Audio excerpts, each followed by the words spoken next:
Boom. Hey, what's up?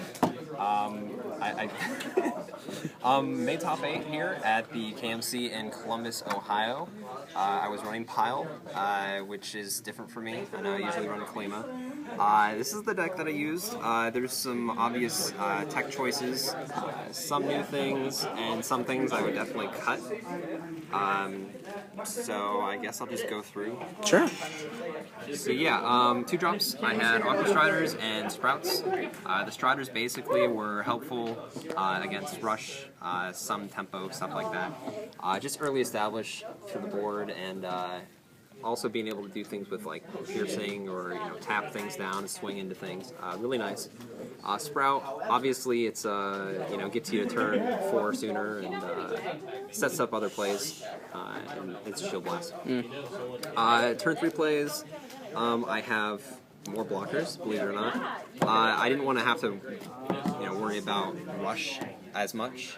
So I was like, okay, Scared Oracle's really good. It's a dark source. It can swing, and it also it survives to like super late game. Yeah, I mean it's good. Lemon, it's a blocker. It's light nature, whatever. It goes to mana when it dies. Really good. And it can swing at things, so always a plus. Mesmerize, definitely a beneficial card to the deck. You kind of need it. It's it's kind of MVP here. At one point I got rid of. And this was in the top 8. I mean, obviously it didn't help out in the long run, but I got rid of a keeper they drew, and I played Mesmerize afterwards to just get rid of any threat in their hand. Probably, whatever. Kaylee, didn't like it. I only really saw it like once or twice, and most of the time I went to mana. Most of my like rush matchups or whatever, the blockers just held their own as well as the shield blast, so not really that great. I would probably cut it. Maybe it's because you're running one of in how big of a deck? Right. By the way, yes, it is a 60 card deck. Yeah, there you go. Yeah, no, I understand. Yeah, but it was another option because almost half the deck is playable by turn 4, and that was one of my big concerns. Just with tempo, rush, whatever. Memory, really clutch. Helps out more times than not. Being able to search for like those one-of cards that you just mentioned. Obviously, I wouldn't be searching this out, but like there's better choices. Sometimes Shatter, sometimes Board Wipe, sometimes other cards like Helix, which is really good. Bone Blaze, I put it at 2 just because most of the time I have other options to deal with things higher than 4. So, I mean, it was just to deal with rush. Also give me another dark source. I probably would honestly keep it at 2. Awesome. Piercing is at 3. It's just sort of hiding there. Actually, no, it's 2.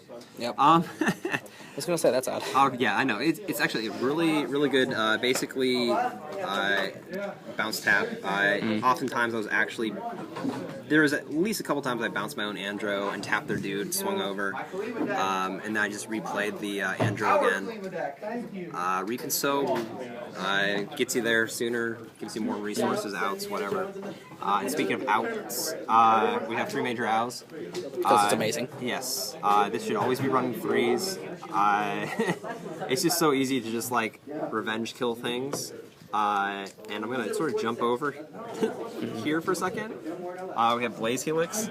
Almost considered going to 2 on that. In most cases, I searched it out with like Crystal Memory. One game I Crystal Memoried into Helix, and then I played it, killed off like 2 Havens, an Ow, and a Lemon or something. And in the top 8, sadly I didn't win my top 8, but in the top 8 I played this against somebody's board state, had major Ow out, and I just swung in, untapped, killed everything. It was really good. Grip here, basically it's kind of like a Bone Blade / Terror Pit, but it deals with things that Bone Blades can't. It gets rid of advantage if they do have like a Keeper of Laws out, or at least nullifies it. And then on top of that, it also it's turn 5, so it deals with things sooner than like Terror Pit or whatever. Fair enough. Drill Storm, when I was testing, it's like the card was mostly kind of dead. It would at best kill one thing. I ran into a lot of problems with like, oh well, 2,000 dudes because they had multiples. I almost considered Barrage over it, just to give it a shot. Didn't play against any bugs today or corrupted, so I mean that would have been great against them, and against my last matchup it would have been great too. So definitely something I'd consider maybe increasing. 2 Lyras, basically tap things down, really good. You can swing over with like Ow and just go nuts.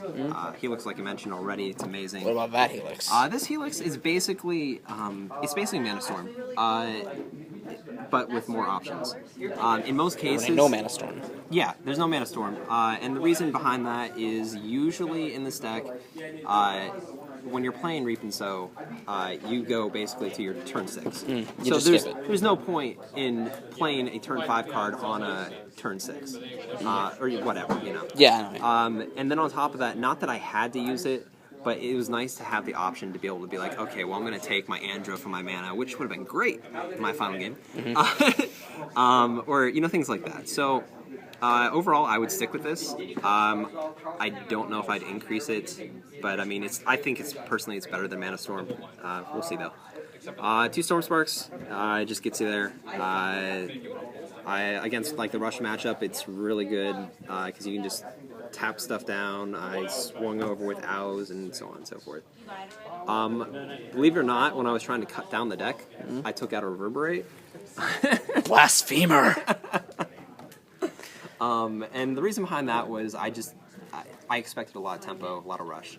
So I was like, okay, well, if I get it, it's probably in a control matchup or something like that. So I'll just use it then. Otherwise, it just goes to mana. And if I can restabilize, then I just don't even need it. But against control, it's really good. Tendril deals with rush. Didn't help me a ton today, but it's good to always have that option. And it can get rid of the small blockers. Oh, okay, so we have 2 root traps here. Basically, they sort of coincide here with the Terror Pits. It's basic, like, hard removal.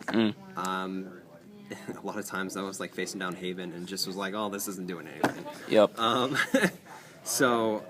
it gets around Lux. Yes, yeah. Well, Lux, oh my god, dude. There was like 3 or 4 Dragon decks here total. Yeah, something like that. There was like 20, 25 tempo rush decks. Yup. So yeah, plenty. Anywho, so yeah, these sort of go hand in hand. They just hard removal in case I need them. I also fix mana, whatever. The Kivu, it was a text thing in case I absolutely need something from mana. But at that point, you could have just used that. I understand, but it also gives me a body. It also hit my my 2 mana colors or whatever. It's a little back and forth. I like the body and I like replacing the mana I take. Fair enough. So, Sky Crushers, basically, I've been seeing it in lists. It works. Does really cool things with Major Owl. Yeah, I saw that. Multiple times today. Being able to swing over Neuron or, swing over whatever. So, I mean, even over another Major Owl, that's always fun. Or Lyra.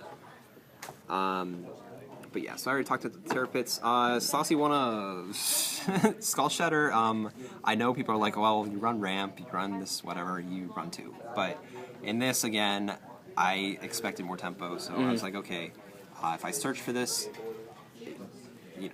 odds are I'm not going to draw it. So it's like I'll search for it, whatever. And it proved to be useful many times. Incineration just teched in to deal with like boards that are kind of ridiculous. It was helpful once Preference or twice. over the 2? Preference, honestly, I barely used Absolute today. Just because... Which Absolute? Oh, good point. Absolute Darkness. Okay. I did use it once, and it was actually really beneficial because I killed, let's see, a major owl. I made it so the guy couldn't block, and I swung with my Lyra as Andromeda, which is pretty cool. That's pretty sweet. So, yeah, that was nice. So, I mean, it's nice. It's kind of like Squilly, but you get to keep your hand type deal. Okay. Kind of. But, yeah, I mean, this was decent. Infernus was really good. Because tempo. Yes. Basically, like, my final round I played against Nick Brandt, and he was running Monolite Rush, and once I played this, I won. Yup. There was no outs, like, at all. And yeah, it's really good. I had it at 2 originally, and I was just like, well, again, cutting things down. It was nice when I had it. Squilly wins games, sets up, you know, the final turn, whatever you want to call it. So really good. 3 Andro, definitely one of the MVPs of the deck because it helps me stabilize. Like I said earlier, you know, I can Piercing Judgment it, tap another one of their dudes. If I had enough mana, I could play the Andro again. And it did happen. So Andro's really good. Haven also really good. I actually cut it to 2. Again, mainly just because I wanted to be able to deal with the earlier stuff. And I think 2 is the right number, honestly.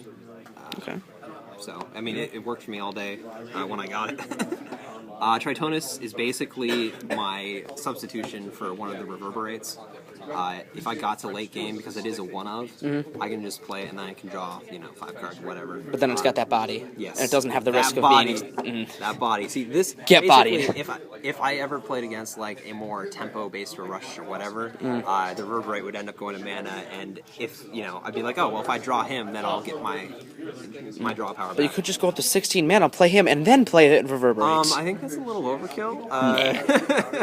What do you mean I need a deck? What are you talking about? It could all go by hand. I mean, the sad thing is, it's like, at one point I actually got to it like almost like a deck at war with Peter Baumgartner, but then I was like, okay, no, I'm just going to finish this, I'm sorry. And then Cassie, really good when you get to play it. Tap down everything, you can swing. I mean, it really didn't help me a whole ton today, but that's because I kept clearing the board enough as it was.